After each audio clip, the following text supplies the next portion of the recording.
प्रयत्न करतात, पण सर्वजण पुण्यवंत होण्याकरता प्रयत्न करतात का? आवाज येतोय ना तुमच्याकडे? प्रत्येक माणूस जो प्रयत्न करतोय तो खरा पुण्यवंत होण्याकरता प्रयत्न करतोय का? करतोय? प्रयत्न करतायत महाराज माणसं, पण प्रत्येक जण पुण्यवंत होण्यासाठीच प्रयत्न करतो असं नाही. काही लोकांचे प्रयत्न चाललेले धनवंत होण्यासाठी, बरं का? काही माणसं जे प्रयत्न करतात त्यांना धनवंत व्हायचं आहे आणि त्यांचे प्रयत्न धनवंत होण्यासाठी आहे. काहींचे प्रयत्न गुणवंत होण्यासाठी आहे. त्यांच्या जीवनामध्ये गुणाची प्राप्ती व्हावी, ते गुण आपल्याकडे यावेत याच्याकरता ते प्रयत्न करतात. त्यांचे प्रयत्न गुणवंत होण्यासाठी आहे. काही मंडळींचे प्रयत्न चाललेले आहेत कशा करता? ज्ञानवंत होण्याकरता, बुद्धिवंत होण्याकरता. आणखी सांगेल तुम्हाला, काही माणसं आवर्जून प्रयत्न करतात रूपवंत होण्याकरता. खरं सांगतो, भगवंताने जे रूप आपल्याला दिलेलं आहे ते नैसर्गिक त्याची आपल्याला प्राप्ती झालेली आहे. आणि त्याची छेडखानी करून काही माणसांना रूपवंत होण्याची इच्छा असते, परंतु महाराज जे नैसर्गाने दिलेलं आहे, निसर्गाने दिलेलं आहे, त्याचा स्वीकार आपण केला पाहिजे. विठ्ठल विठ्ठल.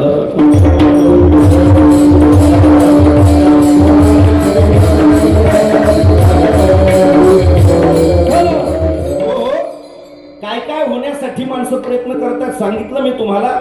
पहिली गोष्ट धनवंत होण्यासाठी, गुणवंत होण्याकरता, ज्ञानवंत बुद्धिवंत होण्याकरता, रूपवंत होण्याकरता माणसं प्रयत्न करतायत. का हो? वर्गवारी जर केली, सर्वात जास्त प्रयत्न माणसाला काय होण्यासाठी चालू आहे जगात? काय काय व्हायचंय? तुम्ही इथं बसलेले जे धर्ममंडपात जे माणसं आहेत त्या प्रत्येकाने छातीला हात लावून सांगा की या जगात तुम्हाला काय व्हायचंय?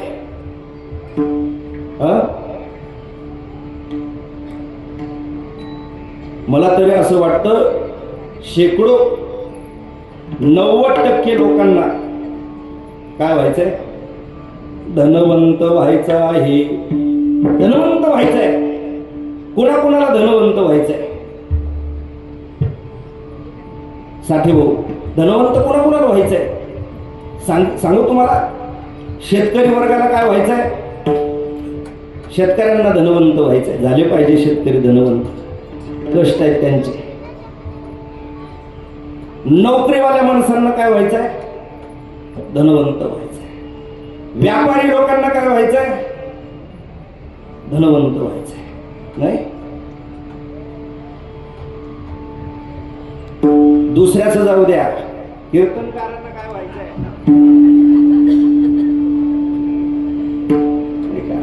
तुम्ही म्हणाल शेतकऱ्यांचं काढलं, नोकरीवाले व्यापाऱ्यांचं काढलं, तुमचं काय? कीर्तनकार मंडळींना सुद्धा धनवंत होण्याची अपेक्षा आहे. खोटं नाही ते. एका दिवसात 4 कीर्तन करतात माणसं. पूर्व टोकाला एक असतं तर संध्याकाळचं महाराज पश्चिमेला असतं. 1000 किलोमीटर माणूस फिरतोय. कशा करता? देव प्राप्त करण्याकरता का धन प्राप्त करण्याकरता? हे फिरणं कशा करताय? देव प्राप्त करण्याकरता फिरावं लागतं असं नाही. देव ठाईचं बैसोनी करा एक चित्त. एका जागेवरही बसल्याने भगवत प्राप्ती होईल. पण महाराज, कीर्तन करणाऱ्याला सुद्धा धनवंत व्हायचं. बरं, एक विचार तुम्ही, का व्हायचंय आपल्याला धनवंत? का धनवंत का होण्याच? काय व्हायचं आपल्याला? का? काय उत्तर आहे याचं? सांगू? माझ्या जगद्गुरु तुकोबराने सांगितलं, धनवंत का होण्याची इच्छा आहे? सर्वमान्यता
मान्यता आहे धनवंता लागे. या जगात धनवान पुरुष जो आहे तो धनवंत आहे, संपत्ती आहे त्याच्याकडे मोठ्या प्रमाणात, त्याला मान आहे की नाही मान? श्रीमंत माणसाला, धनवान माणसाला मान आहे महाराज. एक अक्षर शिकलेला नाही, कधी शाळेत गेलेला नाही, कोण? धनवान माणूस. पण सभेत आला तर माणसं म्हणतात या साहेब, या सर. पण सर कधी झाली? शाळेचं तोंडच पाहिलं नाही, पण सर म्हणतात त्यांना, साहेब म्हणतात लोक. कशामुळे? ते धनवंत आहेत. नाथ महाराजांनी भागवतामध्ये 23व्या अध्यायामध्ये 336 क्रमांकाची ओवी वापरली. धनवंत पुरुषाशी, बर का, सर्व माता भगिनी बसलेल्या, कान धरून बोले, माझे शब्द नाही. शांती ब्रह्मनाथ महाराजांचं भागवत मुळात पाहतो. 23व्या अध्यायामध्ये 336 क्रमांकाची ओवी आहे. नाथ महाराजांनी सांगितलं, महाराज धनवंता लागे श्री लवटव करी कैसी.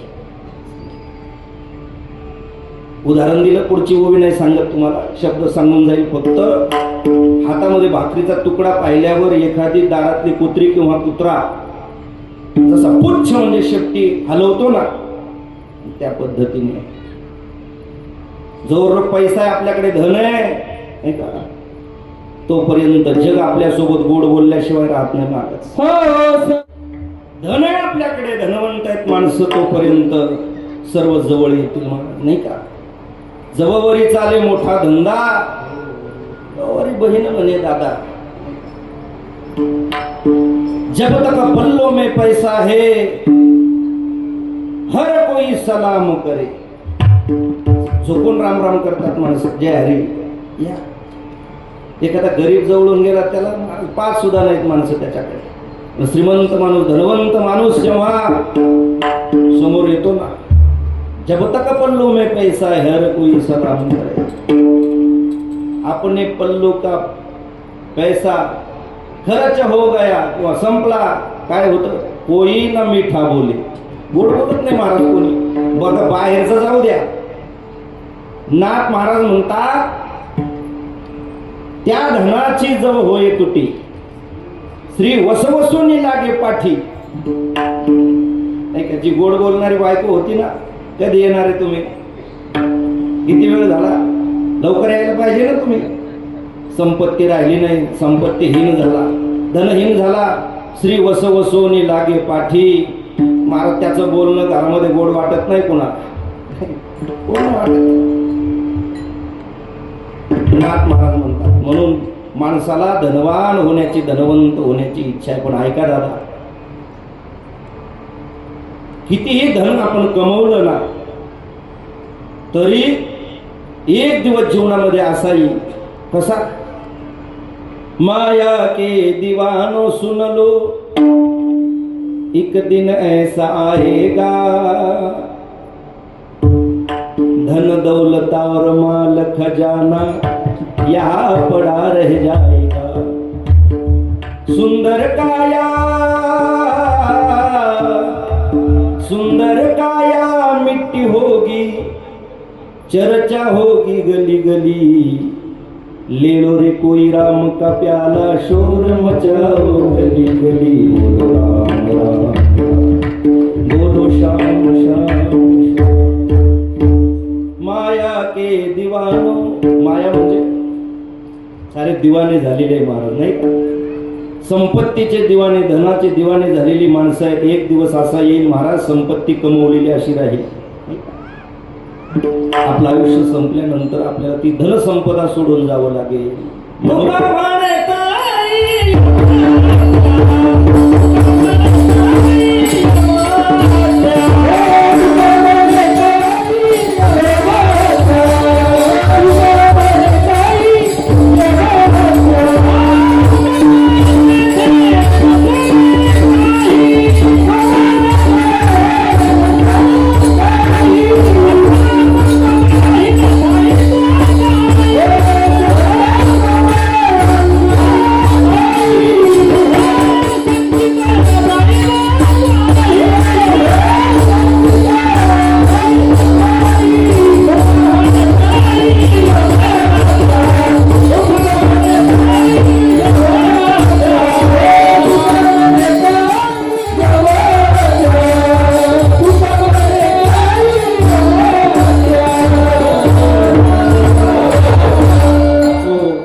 तेव्हा काही चालणार नाही. केव्हा?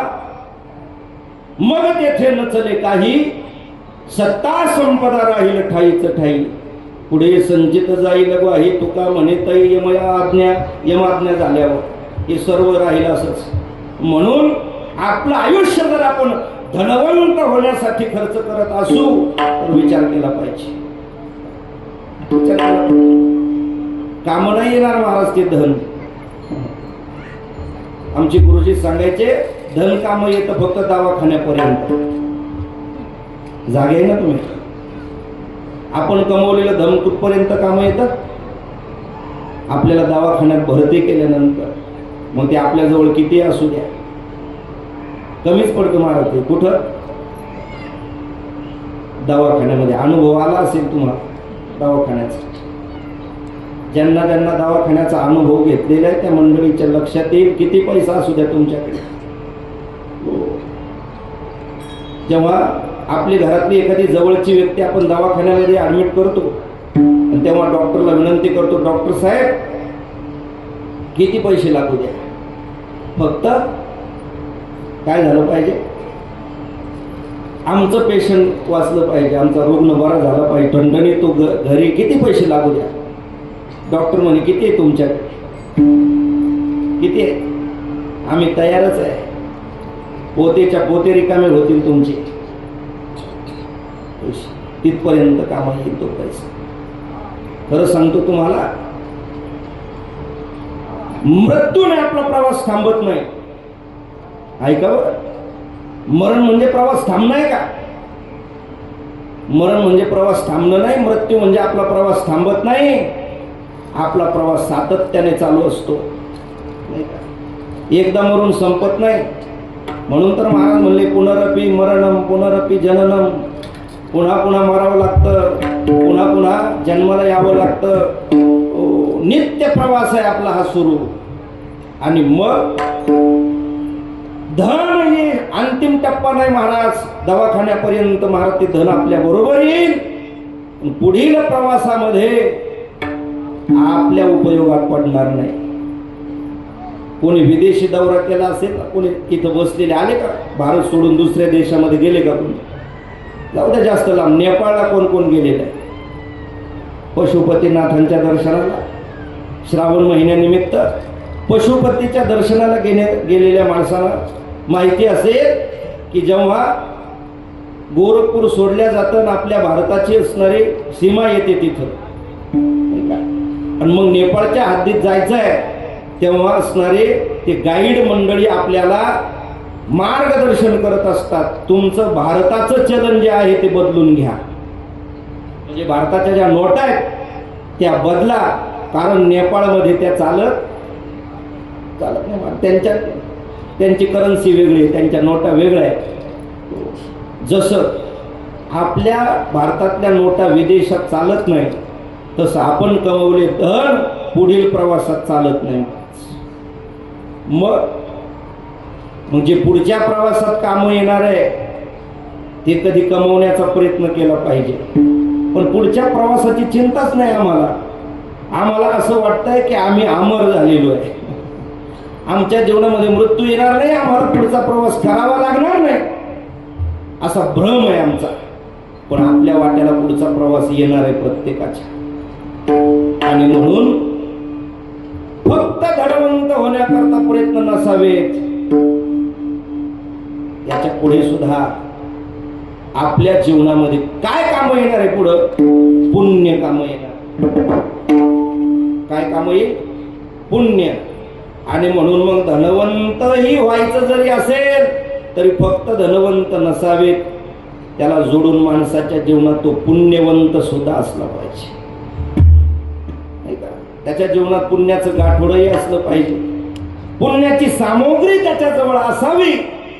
महाराज कळालं आम्हाला की नुसतं धनवंत होऊन जमणार नाही, आम्हाला पुण्यवंत होण्याची इच्छा आहे. मग महाराज काय असं करावं की आमच्या जीवनात आम्ही पुण्यवंत होऊ? त्याचं उत्तर अभंगाच्या पहिल्या पुण्यवंत. एकदा टाके वाजवा सरांसाठी. पुण्यवंत होण्याचं साधन जगद्गुरु तुकोबाराय महाराजांनी उपस्थित अभंगाच्या प्रथम चरणातून सांगितलं, सज्जनाची नावे घेता पुण्यवंत व्हावे. पुण्यवंत व्हायचंय ना तुम्हाला? पुण्यवंत होण्याकरता अनेक वेगवेगळी साधनं आहेत. एक साधन नाही पुण्यवान होण्याचं. जसं धनवंत होण्यासाठी माणसं वेगवेगळे पर्याय करतात, उपाय करत असतात नाही का. कोणी शेती करतं, कोणी नोकरी करतं, कोणी व्यापार करतं नाही का. हे जसे धनवान होण्यासाठी जसे वेगवेगळे पर्याय आहेत, तसं पुण्यवंत होण्यासाठी सुद्धा वेगवेगळे मार्ग आहेत. त्यातला आजच्या अभंगातून तुकोबारायांनी सांगितलेला मार्ग आहे सज्जनाची नावं घेणं, त्यांच्या नामाचं चिंतन करणं, जप करणं, हा पुण्यवान होण्याचा, पुण्यवंत होण्याचा मार्ग आहे. देवाचं नाव घेतलं तरी पुण्य प्राप्त होतं.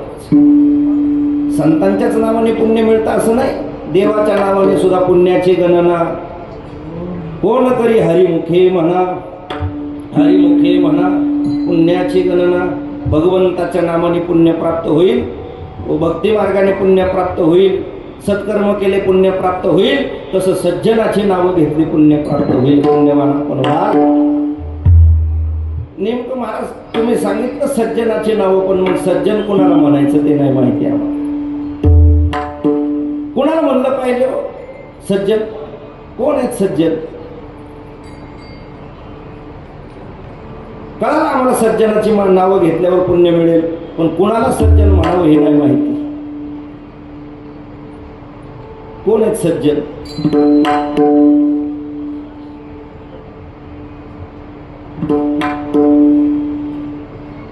कोण? काय उत्तर आहे? कीर्तनाला येऊन बसतो तो सज्जन का? जे कीर्तनाला येऊन बसले महाराज सज्जन नसते तर तुमच्यात कीर्तनात बसण्याची इच्छा झाली नसते. सज्जन माणसं आहेत तुम्ही. माणसं भरपूर आहेत ना, पण कीर्तनात येण्याची इच्छा होत नाही. जे सज्जन नसतात त्यांना कीर्तनात येऊन बसण्याची इच्छा होत नाही. कीर्तनात येऊन बसते सज्जन. कीर्तनात जेव्हा विठ्ठल विठ्ठल भजन होईल टाळी वाजवणारे सज्जन मंडळी आहेत. मुखाने भजन करणारी माणसं.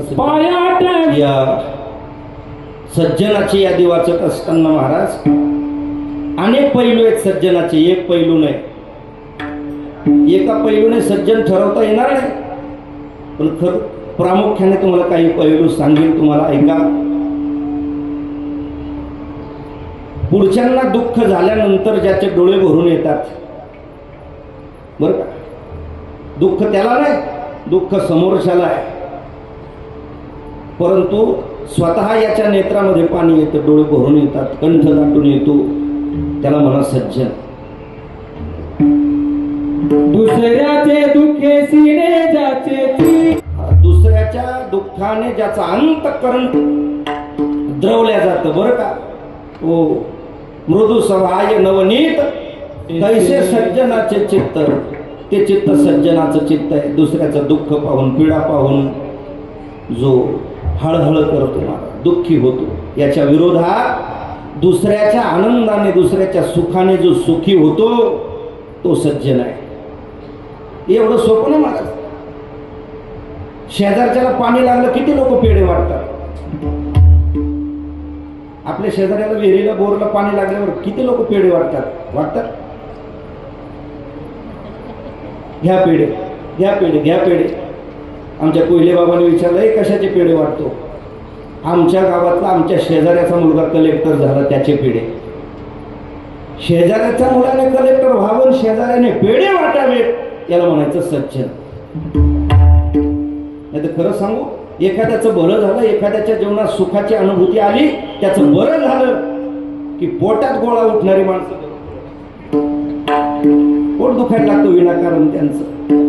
आणि अशा पोटदुखीचा इलाज कुठंच नाही. जगाच्या पाठीवर कोणत्याही दवाखान्यात जा, सोनोग्राफी करा, ते एंडोस्कोपी करा, काही करा, कोणतेही इलाज करा, ही पोटदुखी जाणार नाही. कारण ती पोटदुखी कशाची? दुसऱ्याचं भलं झाले ते पाहत नाही महाराज लोकांना. पण सज्जन त्याला म्हणतात की दुसऱ्याचं भलं झाल्यानंतर त्याचं चित्त समाधानी होतं. मला सज्जन अनेक आहेत महाराज, अनेक पैलू आहेत. मी अगोदरच बोललो, सज्जन एका पैलूने सिद्ध करता येत नाही, अनेक पैलू आहेत. आणि हा जो वर्ग आहे तो संतांचा वर्ग आहे. संत मंडळी, संत मांदियाळी, संत बहिणाबाई महाराज, संत शंकर स्वामी महाराज, संत आपले नारायणगिरीजी महाराज, गंगागिरीजी महाराज, संत जनार्दन स्वामी महाराज, ही महात्मे ही सज्जनाच्या यादीमध्ये कृपाळू सज्जन संत जन, संत मंडळी सज्जन आहेत महाराज. आणि मग अशा संतांचं नामचिंतन आपल्याला पुण्यवंत होण्याकरता साधन आहे. ज्यांना ज्यांना पुण्यवंत व्हायचंय, पुण्य एकाग्र करायचंय, त्यांनी संतांचं नाम जप केलं पाहिजे. पुण्यवंत व्हावे एका सज्जनाची नावे महाराज. मग त्या संतांचा नामजप करत असताना कशा पद्धतीने केला पाहिजे, अभंगाच्या दुसऱ्या चरणातून सांगताय. अभंगाच्या दुसऱ्या चरणातून श्रीमंत श्री जगद्गुरु तुकोबाराय महाराज सांगतात, करायचंय संतांचं नामचिंतन, घ्यायचंय संतांचं नाम. कशा पद्धतीने घेतलं पाहिजे तर महाराज, त्या नामचिंतन करत असताना त्याच्यात अखंडता असली पाहिजे. खंडित नको, ते खंडित. कारण संतांचं नामचिंतन अखंड केल्यानंतर मोठा लाभ आपल्या जीवनात आपल्याला प्राप्त झाल्याशिवाय. मला खरं सांगा, संसारातल्या एक गोष्टी अखंड जर नसेल, खंडित असेल तर समाधान होईल का आपल्याला? एखाद्याने 1000-2000 मोसंबीचे झाडं लावलेले, फळाला लागले, फळ आलेले आहे, पण आता 1 महिना बाकी आहे ते तोडणी होण्याकरता त्या फळांची. आणि विहिरीचं पाणी संपलं, कमी झालं, संपलं, आता काही पुरत नाही त्या फळांना देण्याकरता पाणी. मग तो म्हणला आता लाखो रुपयाचं उत्पन्न झाडावर आहे, 1 महिन्याकरता फळं हातातून जाऊन देणं बरोबर नाही, काय करू? आणि त्याने ते आडवे बोर घेतले, आडवे बोर विहिरीमध्ये करू म्हणले प्रयत्न. त्या आडव्या बोरला पाणी लागलं महाराज. लाखो रुपयाचा माल आहे आणि आता लागलेल्या पाण्याने नक्की तेवढे पैसे आपल्याला मिळणार आहे याचं समाधान झालं त्याने. तो म्हणला असं समाधान नाही, आता असंही लाखो रुपयाचं काय होणार होतं, आपला तोटा होणार होता. आता आपल्या पदरात पडतील लाखो रुपये, 1 करू, त्यातले काही खर्च झाले तर चालेल. मग गाव पंगत देऊ म्हणते, गाव पंगत. मग त्याने गाव पंगत द्यायची ठरवली. कशाची?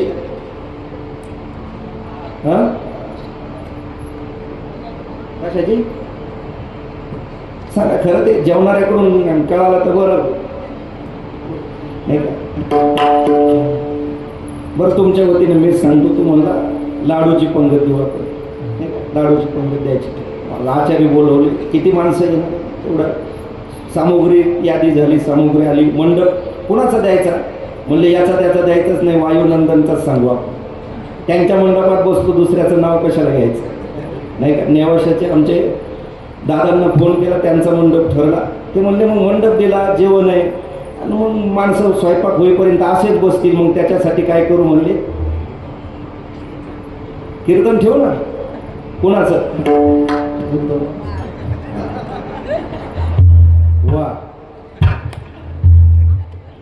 तोंडावर आल्यावर असंच म्हणतात माणसं, तुमचंच घ्यायचं होतं पण तुमचा फोन लागला नाही. घ्यायचं नव्हतं तुमचं, पण तुमचा फोन. पण ठीक आहे, तुमचं मत कळालं मला. माझंच, मी दुसऱ्याचं नाव नाही सांगत, आता माझंच इथं ठेवलं. सर्व झालं, तारीख ठरली सर्व. पण खरं सांगू का, आडव्या बोरला लागलेलं पाणी हसले तुम्ही, कळालं? बंद झालं दादा, येणारं पाणी थांबलं, त्याचा प्रवाहच बंद झाला. आता हे पुढचे उत्सव होतील का? ज्याच्या निमित्ताने उत्सव होता त्याच्यात खंड झाला, थांबलं ते, पुढचे उत्सव जागेत थांबून जातील. सर्व मंडळींना सूचना होईल, बरोबर आहे की नाही? म्हणजे आपल्याला संसारातल्या गोष्टी सुद्धा खंड झालेल्या चालत नाही. मग परमार्थातल्या गोष्टी खंडित का करतो आम्ही? तिथं खंड का आवडतो आम्हाला? संतांनी सांगितलं परमार्थ सुद्धा अखंडित असला पाहिजे. आपल्या सप्ताहाच्या बोर्डावर नाव काय आहे? अखंड आहे की नाही? 24 तास प्रहाराचं भजन चालू आहे, कीर्तन चालू आहे, हरिपाठ चालू आहे, प्रवचन चालू आहे, आणि अखंड म्हणतात परमार्थामध्ये. तसं संतांचं नाव घेत असताना सुद्धा, हे वाणी ने घे माझी वाचा तुटे त्याचा परिणाम सांगितला की परमार्थाचा मोठा लाभ आपल्या जीवनात प्राप्त होतो. खरं सांगू का तुम्हाला, संतांनी केलेले जे परमार्थिक कार्य आहेत, कोणतंही असू द्या, ती पंढरीची वारी असेल, गळ्यात पवित्र तुळशीची माळ घालणं असेल, एकादशी सोमवारचं व्रत करणं असेल, सप्ताहामध्ये कीर्तन ऐकणं असेल, या सर्व गोष्टी परमार्थ म्हणून जो संतांच्या जीवनात त्यांनी केला तो फक्त पारमार्थिक लाभाच्या उद्दिष्टाने. संतांच्या जीवनातला परमार्थ संसारातले लाभ मिळावे म्हणून केलेला नाही. भलं आज आम्ही ज्याला परमार्थ परमार्थ म्हणून करतोय, त्याचा डांगोरा करतोय, तो कशा करताय ते सर्वांना माहित. आमचा प्रपंच नीट व्हावा म्हणून परमार्थ करणारी माणसं आम्ही आहेत. पण तुकोबरायच्या जीवनातला परमार्थ, ज्ञानोबरायच्या जीवनातला परमार्थ, संत बहिणाबाई महाराजांच्या जीवनातला परमार्थ आणि स्वानंद सुखनिवासी काशीनाथ बाबा महाराजांच्या जीवनातला परमार्थ हा पारमार्थिक लाभ मिळवण्याकरताच होता. सांसारिक लाभाची अपेक्षा त्यांच्या जीवनात नव्हतीच. त्यांना विठ्ठल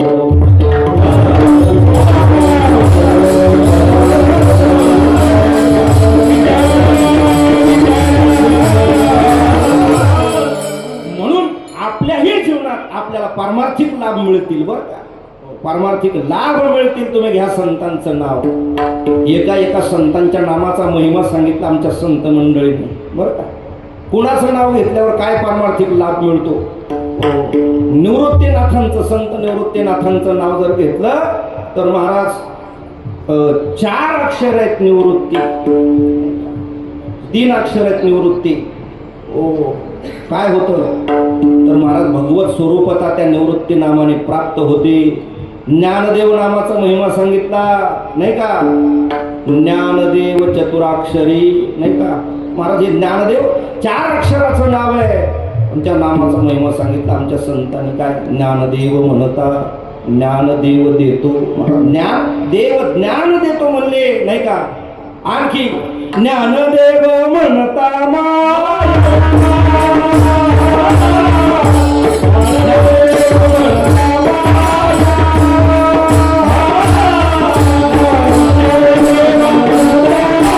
किती प्रभाव आहे त्या मायेचा, सर्व विश्वावर प्रभाव आहे तिचा. दैवी हेशा गुणमयी मम माया दुरत्यया. भगवान परमात्मा सांगतात मीच निर्माण केलेली ही माया आहे, पण हिचा प्रभाव, हिची सत्ता विश्वव्यापी माया तिने झाकुळली छाया. विश्वाची सत्ता आहे, परंतु अशी माया सुद्धा नाही का विलयाला जाते. ज्ञानदेव म्हणतात. 4 भावंडाच्या नामाचा प्रभाव अधिकार सांगितला काय प्राप्त होईल. जगद्गुरु तुकाराम महाराजांच्या नामाचा महिमा तर सांगताना म्हणलेलं तुकाराम तुकाराम नाम घेता. तुकाराम महाराजांच्या नामाचा महिमा, एकनाथ नाम घेता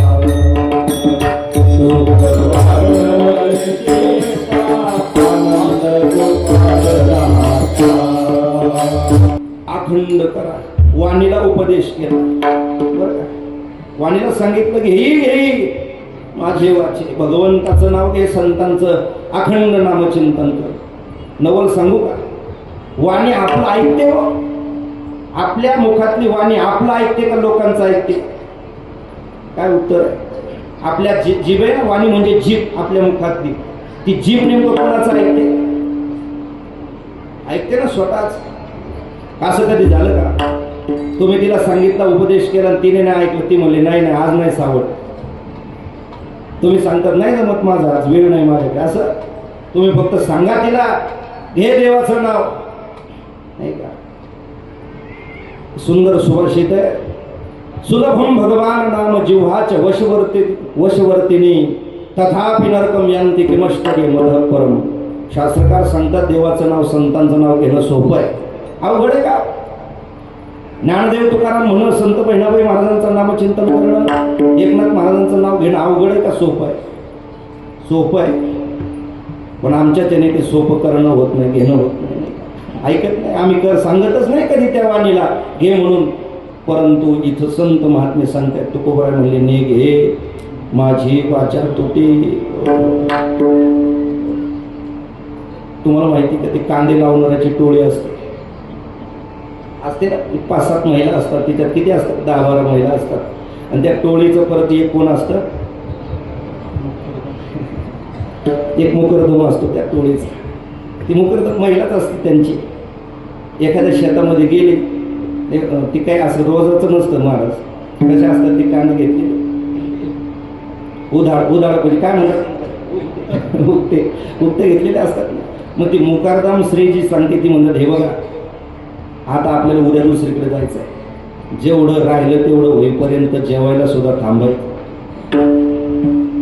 जेवण सुद्धा करायचे नाही. करायचे कधी, हे याचा एकदा तुकडाच पाडायचा, एकदा हे पूर्णच करायचं. मग तसं जसं सांगणार ना तसं संत म्हणतात, हे वाने वाचा तुटी घेऊ नको, थांबू नको, विसावा घेऊ नको, ने घे माझी वाचा. त्याचा परिणाम मोठा लाभ आपल्या जीवनात आपल्याला महालाभ म्हणले महाराज, सामान्य लाभ नाही, संतांच्या नामाने मोठा लाभ प्राप्त होतो. जे पंढरीला जातात ना ज्ञानोबराच्या सोहळ्यामध्ये, तुकोबराच्या सोहळ्यामध्ये, बहिणाबाई महाराजांच्या दिंडी सोहळ्यात, संत शंकर स्वामी महाराजांच्या, संत गंगागिरीजी महाराजांच्या दिंडी सोहळ्यात जाणारी माणसं संतांचं नामचिंतन करत करत जातात, नाही संतांचं नाव घेतात. नाही ज्ञानोबाराया माझ्या तुकोबाराया, ज्ञानोबाराया माझ्या तुकोबाराया,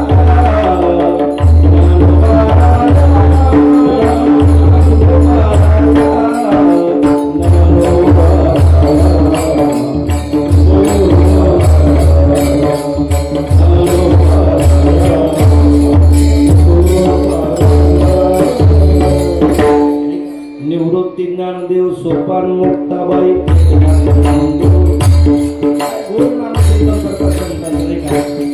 ज्ञानदेव तुकाराम, ज्ञानदेव तुकाराम,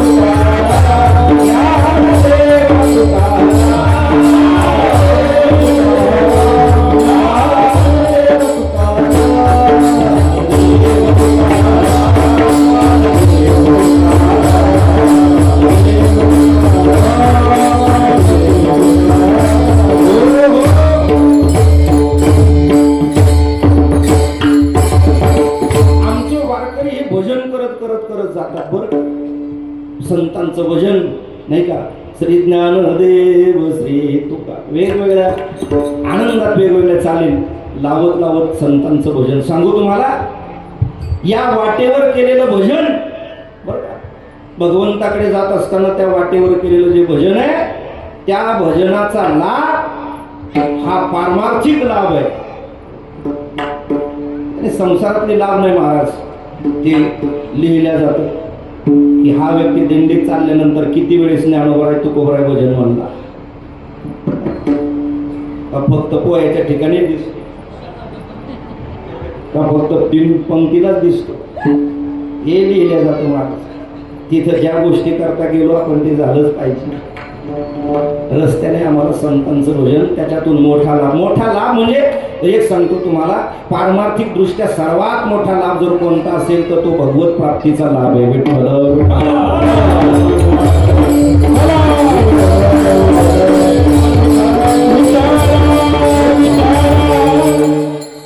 देव प्राप्त होणं हा पारमार्थिक दृष्ट्या सर्वात मोठा लाभ आहे, ज्याच्या जीवनामध्ये देव जोडल्या जाईल. कशाने जोडल्या जाईल? संतांचं नामचिंतन केल्यावर. महालाभ भुकासाठी सांगतो, जन्माला आल्यापासून बर का आम्ही त्रस्त झालेलो आहे, फिरतोय आम्ही. जन्माला आल्यापासून प्रयत्न सुरू आहे आमचे संसारिक गोष्टींच्या प्राप्तीसाठी. आमचं आयुष्य आम्ही खर्च केलेले आहे आतापर्यंत.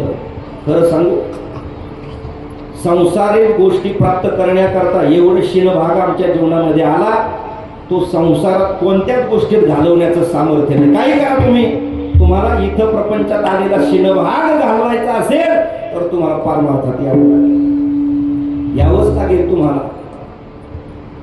आणि माझ्या पदरचं बोलत नाही, जे जे पारमार्थात आले त्या संत महात्म्यांनी अनुभूती सांगितली त्यांची बरं का.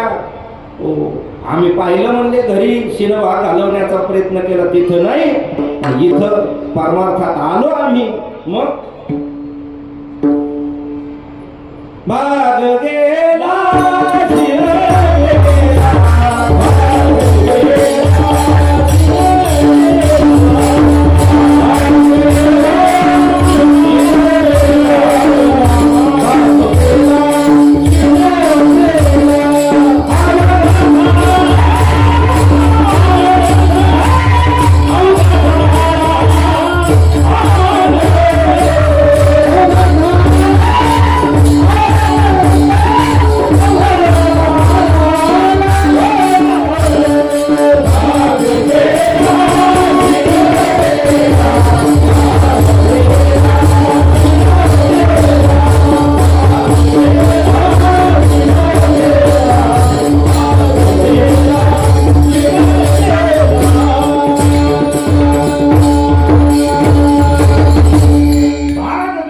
शिर गेला, भाग गेला परमार्थात यावं लागतं.